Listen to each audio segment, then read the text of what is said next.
വിവാഹം കഴിവതും വേഗം നടത്തുന്നത് എനിക്ക് സൗകര്യം. നാളെ എന്ന് പറഞ്ഞാലും ഞാൻ തയ്യാറാണ്. ഇവന് ഷിപ്പിലെ ജോലിയല്ലേ, വിചാരിക്കുന്ന പോലെ ലീവ് കിട്ടാൻ ബുദ്ധിമുട്ടാണ്. പിന്നെ ഞങ്ങൾക്കാണോ താമസം? അത് നമുക്ക് ഏറ്റവും അടുത്തൊരു നല്ല മുഹൂർത്തം നോക്കി നടത്താം. ഏതായാലും നമ്മൾ വാങ്ങാവുന്നും കൊടുക്കാവുന്നും തീരുമാനിച്ചു.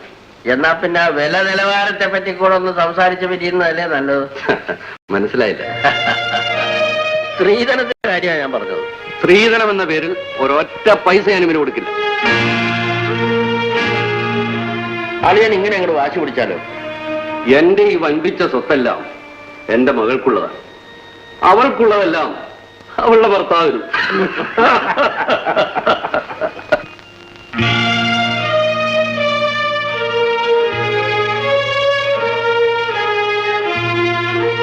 എന്റെ അവധി കഴിയുന്നതിന് മുമ്പ് തന്നെ നമ്മുടെ വിവാഹം ഒന്ന് നടത്തിക്കളയാൻ തീരുമാനിച്ചു. ഞാൻ പ്രതീക്ഷിച്ചിരുന്നില്ല. വിജയ പറയുന്നത് ചേട്ടാ, എന്റെ സ്നേഹം ഞാൻ മറ്റൊരാൾക്ക് അർപ്പിച്ചു കഴിഞ്ഞു.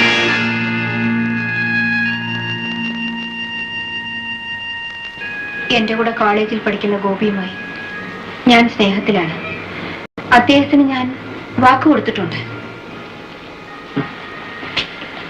ഒരു നേവിക്കാരൻ എന്ന നിലയ്ക്ക് ലോകം മുഴുവൻ ഞാൻ യാത്ര ചെയ്തിട്ടുണ്ട്. ആയിരക്കണക്കിന് സ്ത്രീകളുമായി പരിചയപ്പെട്ടിട്ടുണ്ട്. അതിലൊരു പെണ്ണിനും എന്റെ മനസ്സിൽ സ്ഥാനം പിടിക്കാൻ കഴിഞ്ഞിട്ടില്ല. ചെറുപ്പം മുതലേ എന്റെ മനസ്സിൽ പതിഞ്ഞിട്ടുള്ള ചിത്രം നിന്റേത് മാത്രമായിരുന്നു. നിനക്കും അങ്ങനെ ആയിരിക്കുമെന്ന് ഞാൻ കരുതി. നീ എന്റെ മുറപ്പെണ്ണാണ്. ഇനി അതൊന്നും പറഞ്ഞിട്ട് കാര്യമില്ല ചേട്ടാ. അങ്ങനെയൊക്കെ സംഭവിച്ചു പോയി. ചേട്ടൻ എന്നോട് ക്ഷമിക്കണം. ഓൾറൈറ്റ്, ഞാനിത് പ്രതീക്ഷിച്ചിരുന്നില്ല. ഞാൻ നിർഭാഗ്യവാനാണ്. All my best wishes. ഞാൻ വരട്ടെ. വരട്ടെ. എടീ, നിനക്കിങ്ങനെ ഒരു ബന്ധമുണ്ടെന്ന് അറിഞ്ഞുകൊണ്ട് തന്നെയാണ് നിന്റെ അനുവാദം പോലും ചോദിക്കാതെ ഞാൻ ഈ വിവാഹം നിശ്ചയിച്ചത്.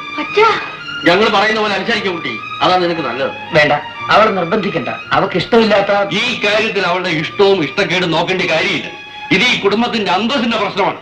ഇത് ഞാൻ തീരുമാനിച്ചെങ്കിൽ ഞാനത് നടത്തുകയും ചെയ്യും. ചേച്ചി പോകും.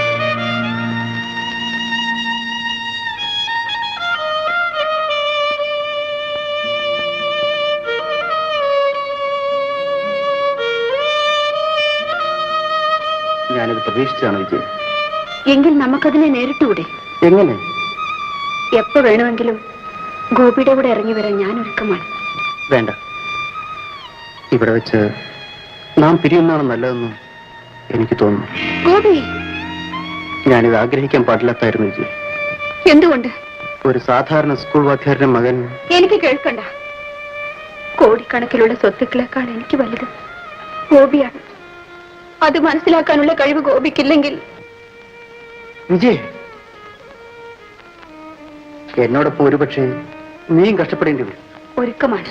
പട്ടിണി കിടക്കേണ്ടി വന്നേക്കും. ഗോപി എന്നോട് ഇതൊന്നും പറയേണ്ട കാര്യമില്ല.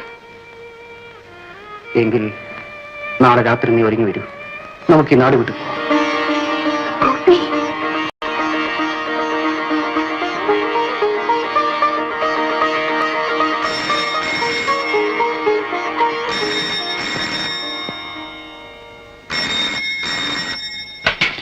ഹലോ, അതെ, വിജയ തന്നെയാണ് സംസാരിക്കുന്നത്. എവിടുന്ന്? ഹോസ്പിറ്റലിൽ നിന്നോ? എന്താ കാര്യം?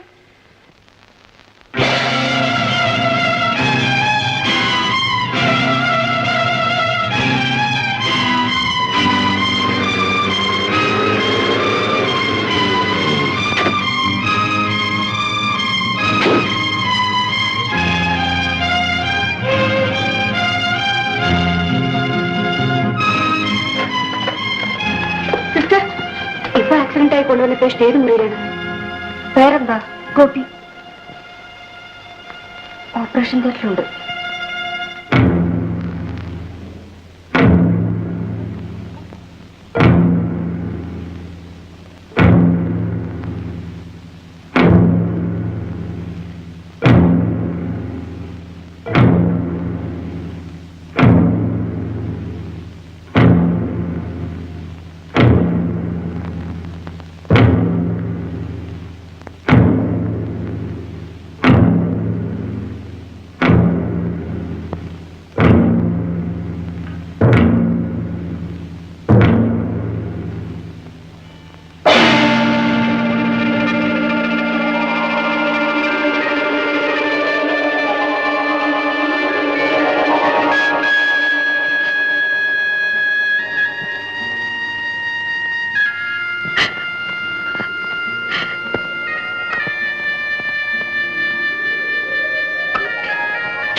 അങ്ങനെ ഗോപിയിലൂടെ നഷ്ടപ്പെട്ട എന്റെ ജീവിതം ഞാൻ കണ്ടെത്തിയത് നിങ്ങളിലാണ്.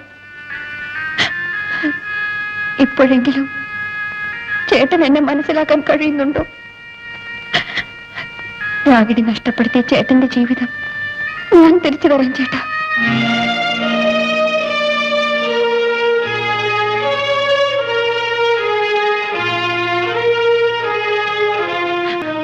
ചേട്ടന്റെയും എന്റെയും ദുഃഖങ്ങൾ കൂടി ചേരുമ്പോൾ അതൊരു വലിയ ദുഃഖമാവുമെന്ന് തോന്നാം.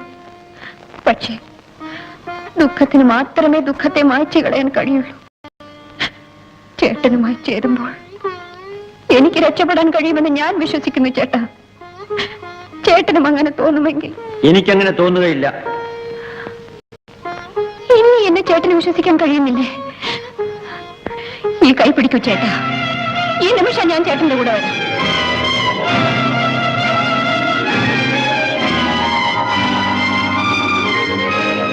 ഇതാ എന്റെ കൈ.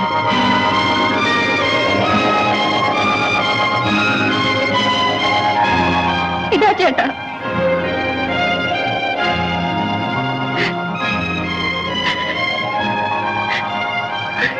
ഇല്ല, ഞാൻ തോൽക്കില്ല.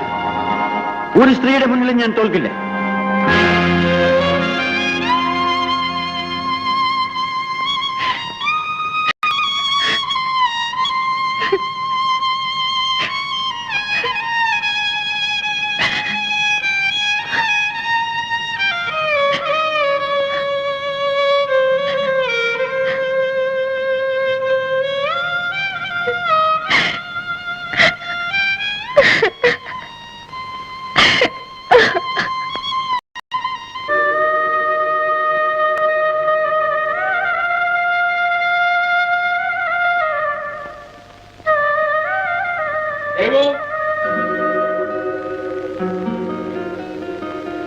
ദേവു, എന്തൊക്കെയാണ് ഞാൻ ഈ കേൾക്കുന്നത്?